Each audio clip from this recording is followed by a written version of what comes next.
Hi, everyone. I'm Maggie McGrath with Forbes Breaking News. The wildfires in Los Angeles County are expected to be among the most expensive blazes in American history.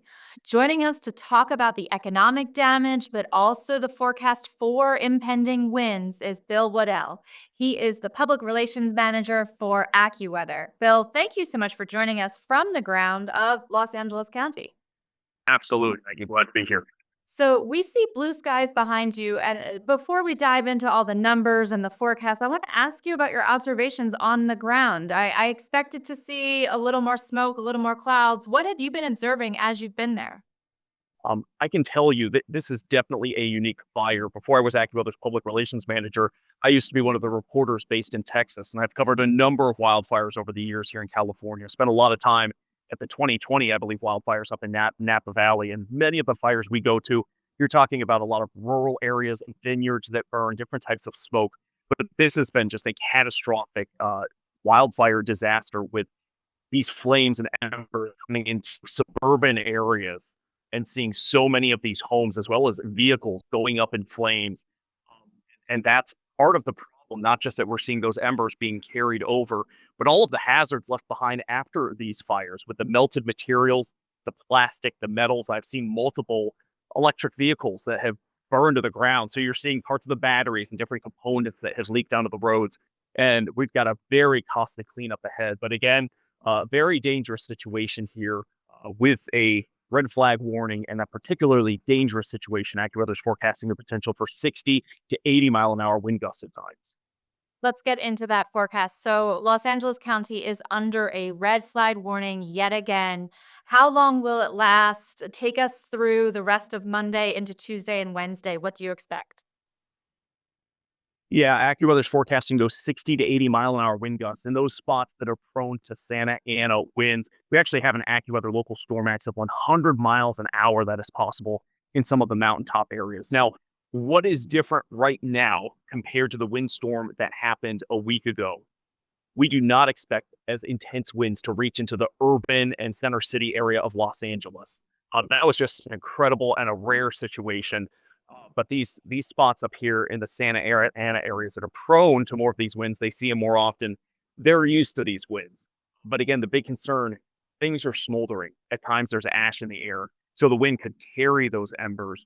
That is the big concern, and also the wind direction. We're keeping an extremely close eye on that windstorm last week. Our AccuWeather expert meteorologists are telling us those wind directions were just about due northeast, coming out of the northeast. But we're being told this time around some of those winds may be shifting at times a little bit more from the north or a little bit more directly from the east.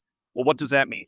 That could push the flame, the embers, into different directions, a little bit different than what we've seen over the past few days. And that's why these fire crews out here are beefing up the containment lines, especially on the southwestern side of these containment zones. They're doing everything they can to try and prevent any of these fires from spreading. Given that forecast and the change in the wind direction, have we seen mandatory evacuations in new parts of Los Angeles County? It's fluid. It has been changing so frequently. In some spots, the warnings are being lifted. In other places, people are being told you need to pack up. Basically, the main message for people anywhere near these fire zones, if they are lucky enough to still be home, you need to be on high alert. You need to have those go bags ready. And if you are home and you have the time, we've seen people going out and rechecking their defensible spaces, making sure all that vegetation, if they can, is pulled away from their homes. I also saw some people, they were using fire resistant tape and other materials. They were basically trying to block any vents, any spots on the outside of their homes where those embers could be flying in. But again, a lot of folks still haven't been able to return home. They are anxiously waiting to get back. They want to see if their homes were affected, what's left, if their homes burned down, is there anything that they could save? But it's going to be a very active next 24 to 36 hours with the potential that we could be seeing more evacuation orders and people, some spots, they're just desperate for answers and they're desperately waiting to get the all clear to go home. 24 to 36 hours worth of uncertainty and fear and pushing for answers. And I know one of the things that we don't quite yet know is the exact number of buildings and homes that have been lost. We still do not know the total number of fatalities. The number of missing persons seems to be increasing by the day. But I know AccuWeather has put out an initial estimate for the economic damage from these wildfires, and the numbers boggle the mind. Bill, can you take us through what you estimate the initial estimation is for the damage from these fires? Yeah, that's right. The first preliminary estimate that our experts at the Accuweather Global Weather Center put out, it was in the range of $50 billion.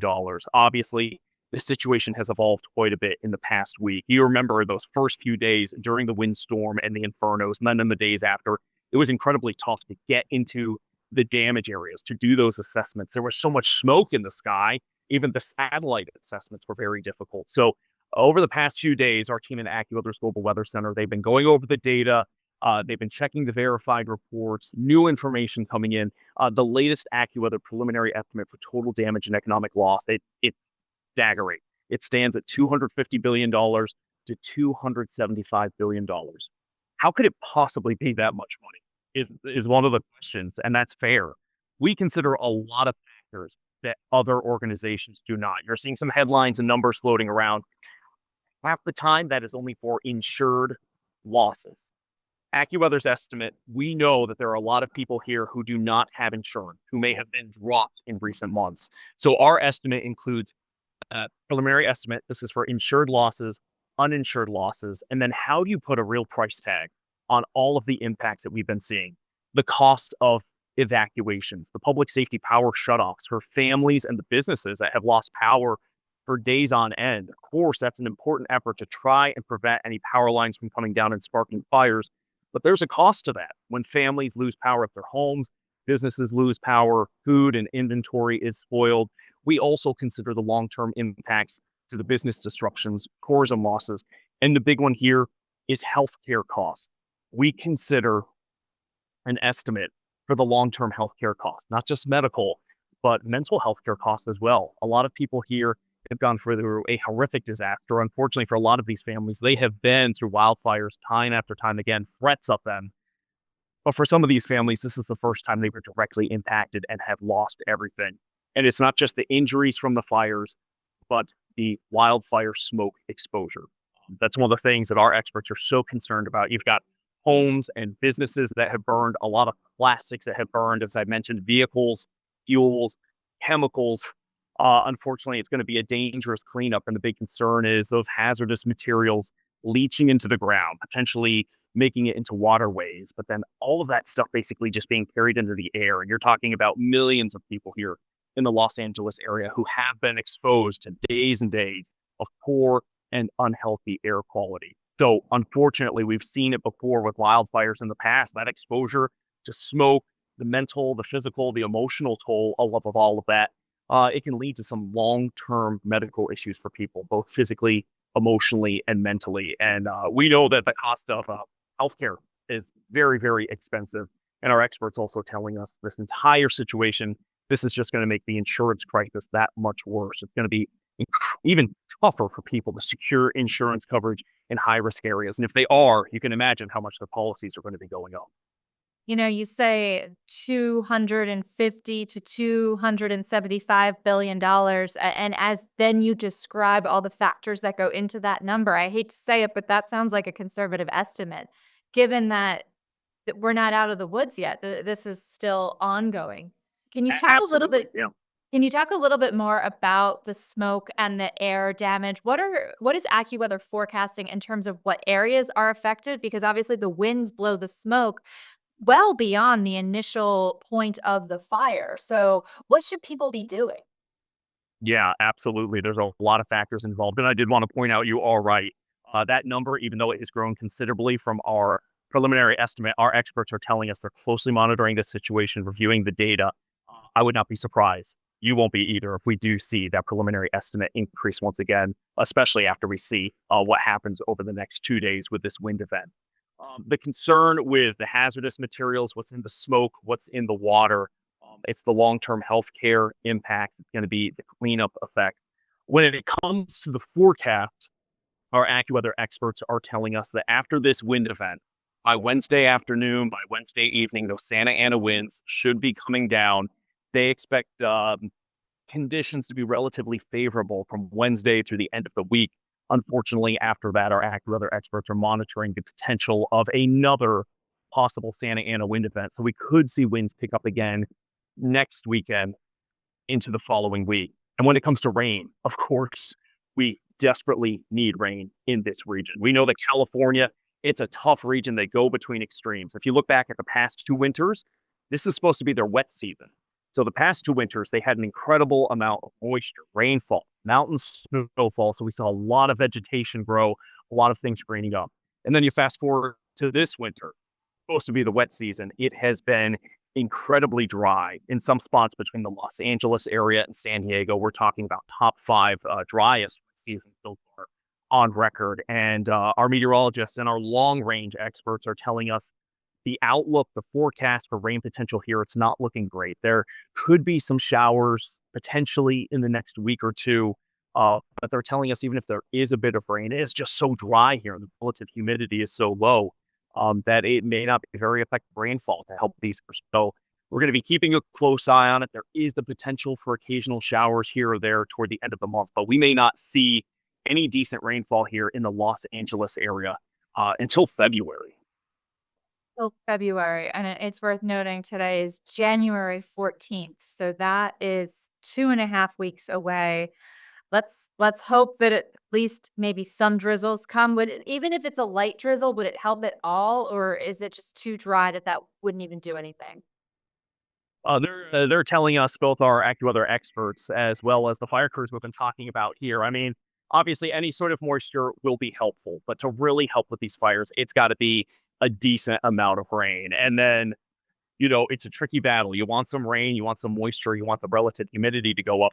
But as soon as we start talking about any potential for substantial rain, all of a sudden we have to pivot to the risk of potential flooding, potential mudslides, potential debris flows, because even this area right here behind me, I'm not sure if you could see, there's some of the fire crews up there with the yellow jackets, but you can just see the side burned and charred. So the whole landscape, of course, is changed when it's been impacted by a fire. So when there's rain, it is very easy sometimes for the rocks to start tumbling, those mudslides, and that can complicate the firefight. So that's a tough question to answer because, of course, we do want some moisture here. We really need that rainfall, but you don't want to ask for too much too quickly because that can quickly create another challenging situation. It's a really precarious situation. And I have a question that maybe would be better suited for a healthcare expert, but I just have to ask if folks are in LA and the sky looks like the sky behind you, which is bright blue, should they be masking up? I mean, as you talk about the toxins in the air, is it one of those things that even if you can't see it, you should put something over your nose and mouth so you're not breathing it in? Or who's at risk here? Yeah, I mean, if you have any sort of respiratory issues, we have been speaking with doctors, and of course, the AccuWeather app has the air quality index and the forecast 24 hours out. But yeah, uh, even though the skies look blue, they look clear. I can tell you, there's still some stuff floating in the air. At times, when the wind picks up a little bit, you'll see ash, you'll see some particles flying around, and it is those particulates that is so concerning. Of course, there's a lot of stuff that can be in wildfire smoke. But the healthcare and doctors, they're saying when you start seeing that stuff flying in the air, you definitely want to mask up because those larger particles, breathing them in, they can lead to some serious cardiovascular and respiratory issues. But really, anyone at risk, younger kids, older people, anyone with respiratory issues or cardiovascular issues, you want to be masking up. I can tell you this is the clearest skies that we've seen in some time. So I know some people are trying to make the most of this. Not a whole lot of folks around here wearing masks at this point, but we've all got them handy. Mine is in the car, and we're prepared, of course, with our yellow gear just in case the winds pick up and we see more activity. But it is encouraged. I know people want to get that breath of fresh air, but unfortunately, we are forecasting the likelihood that air quality conditions will likely head downhill later today into Wednesday. Decrease in air conditions, increase in potential winds, a precarious and dangerous situation all around. Bill Waddell, thank you so much for joining us and sharing AccuWeather's forecast and also the economic estimate for the damages in Los Angeles County. We so appreciate your time and please stay safe out there. Absolutely, we appreciate it.